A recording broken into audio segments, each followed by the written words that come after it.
Quantas vezes na vida a gente já se negociou? E quando eu falo em se negociar, parece talvez pesado, né? Se vender. Mas fica calmo, tem uma palavra mais pesada ainda que eu uso para isso. Quantas vezes na vida você já se prostituiu para entregar algo que era sagrado seu para o outro, em troca talvez de uma validação de cabelo?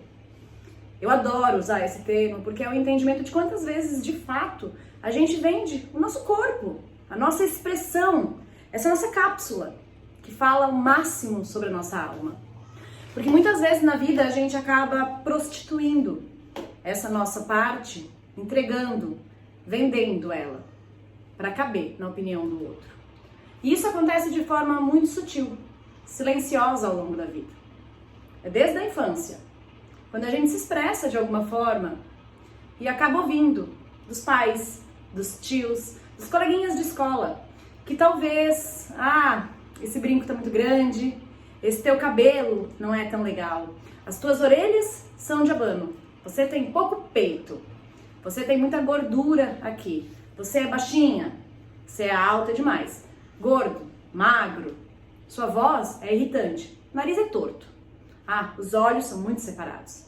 Quantas coisas a gente já ouviu, quantas coisas a gente já falou para outras crianças. Essa criança cresce, se relaciona, se torna uma adolescente, uma jovem, um jovem. E aí, essa criança agora começa mais uma vez a vender aquela expressão que seria tão genuína, tão natural sua, para caber num relacionamento, para caber na forma como os outros são, as outras namoradas, os outros namorados, como a gente deveria ser, ou imagina que deveria ser. E aí a gente para de dançar muito para não chamar muita atenção, para de fazer algo que gosta como hobby, porque não combina com o teu jeito ou com a turma com quem você anda. E aí a gente cresce mais, e a gente se torna adultos. Como adultos, se vende para valer. Entra numa profissão que muitas vezes não tem nada a ver com a gente. Se veste, se apresenta de formas que são totalmente incongruentes com a nossa alma. Isso porque é o jeito que é. É o jeito como as pessoas são na cidade onde eu moro. É o jeito como a família do meu marido ou da minha esposa acha melhor. E a gente vai indo, tirando partes de nós durante a nossa vida, nos negociando continuamente. Hoje eu quero falar com você sobre a gente voltar à nossa autenticidade. Que não basta usar essa palavra bonita e pensar que tá tudo certo. Porque ser autêntico depende primeiro de se conhecer. Só é possível eu revelar uma parte minha que eu conheço. E nessa escala, nesse processo de desde criança ir se desconhecendo, a gente vai se esquecendo do que a gente é. E muitas vezes já nem sabe mais o que gosta. Sabe o que é pior? A gente passa para o outro lado do muro. Nós não só não somos mais autênticos, como julgamos aquele que tem a audácia de ser.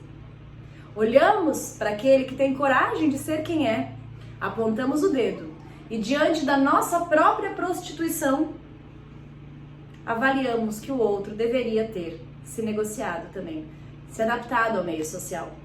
Para que um brinco tão grande? Para que um cabelo assim? Para que esse tipo de roupa? Para que falar tanto? Para que se aparecer? Para que pintar as unhas dessa forma? Para que usar assim? Para que usar assado? Para que?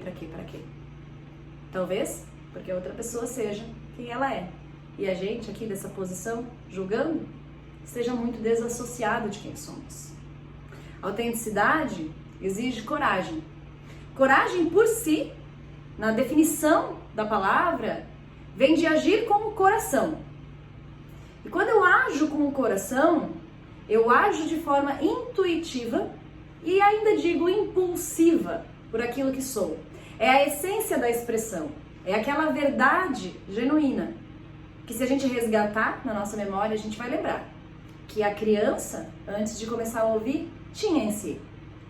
E botava roupa de duas estampas, e prendia os cabelos como adorava.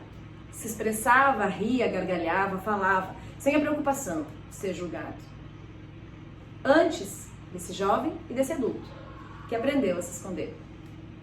Certa vez me perguntaram se eu tinha tido algum momento onde eu deixei de fazer o que eu queria, eu deixei de me expressar como queria por conta do julgamento do outro. Muitas vezes na vida a gente acaba escutando que a forma como a gente é demais, ou é de menos, enfim, inadequada. Mas fato é que não é sobre silenciar esses ruídos externos, a gente vai ouvir eles a vida toda, mas sim sobre entender o que eu me permito absorver. E aí, respondendo essa pergunta que me fizeram, eu acho que poucas vezes eu abri mão de algo que eu tinha, mas muitas vezes eu cheguei em lugares que falavam: Cássia, pra que um laço tão grande na cabeça? Eu tenho uma história, quando eu era pequena, meu pai ganhou de aniversário. Antigamente, os laços de flores eram os laços plásticos, não sei se você lembra, a gente puxava dos dois lados e formava um laço. E assim colocavam nas flores. O meu pai ganhou e nós íamos sair em um jantar de comemoração do aniversário dele. E eu tirei esse laço de plástico da flor, amarrei na minha cabeça e pensei, por que não colocar, em vez de uma roupa, colocar um colete? Também, nessa época, talvez na década de 90 ali, os homens usavam uns coletes de tricô por cima das camisas e com gravata igual, também feita de linha. Era o ó. Mas funcionava na época, né? E eu botei esse colete como se fosse um vestido. E eu me lembro de chegar na sala com aquele laço de plástico na cabeça e um colete do meu pai em forma de vestido. E a minha mãe, com toda a compaixão dela, me olhar e dizer: tu achou bom, minha filha? Eu falei: ah, mãe, achei. E ela falou: então tá bom, então vamos assim. E eu sou muito grata por isso, porque isso foi construindo muito a minha autenticidade, a minha permissão interna ao ridículo. Veja bem, talvez eu fale isso de uma zona onde fique pesada para você, mas sim, é necessário permitir-se ao ridículo. Permitir-se ao ridículo é dizer sim para tudo aquilo que não é a convenção social do belo, tudo aquilo que não é adaptado. Quando a gente diz sim ao ridículo, a gente topa aos olhos dos outros não ser visto como belo, porque faz sentido para mim.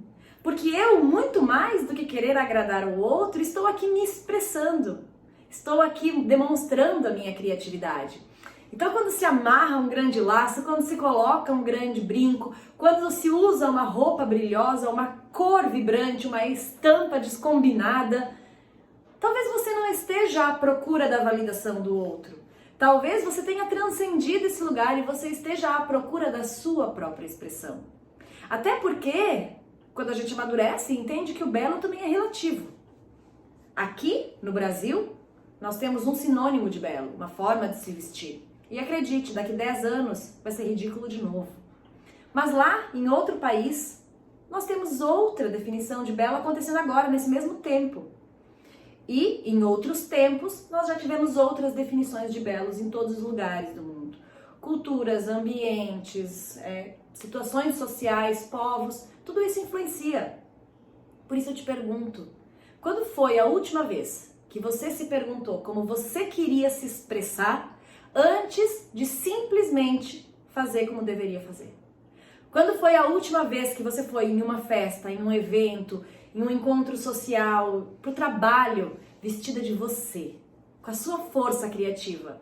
Quando foi a última vez que você, diante de alguém dizer, isso tá demais, ou isso não combina, você manteve, e você segurou e você disse, tudo bem que não combina pra você, mas eu me sinto bem? Quando foi a última vez que você teve coragem, que você agiu com o coração para defender a sua própria expressão? Esse vídeo é um vídeo de incentivo para que você aí possa, quem sabe, a partir de agora, mais ainda, expressar-se com o seu coração. Ser quem você veio para ser. Eu adoro pensar na expressão das pessoas como expressão artística. E todos nós somos belas obras de arte. E uma obra de arte só é bonita e valiosa quando ela é única. No momento onde eu tenho uma cópia do mesmo desenho, da mesma gravura, no mesmo tamanho, ela passa a não ter mais valor. Isso porque só aquilo que é autoral, só aquilo que é criativo naturalmente tem valor diante das obras de arte. Assim também somos nós. As nossas cópias não têm valor. Toda vez que eu me negocio e topo ser uma cópia de uma convenção social, eu tiro de circulação a obra de arte mais valiosa que sou, aquela que realmente tem o seu diferencial. Por isso, se você me encontrar na rua com um laço de plástico na cabeça, fica tranquilo, tá tudo bem por aqui. E por aí, tá tudo bem com quem você é? Eu consigo te ver se eu te encontrar?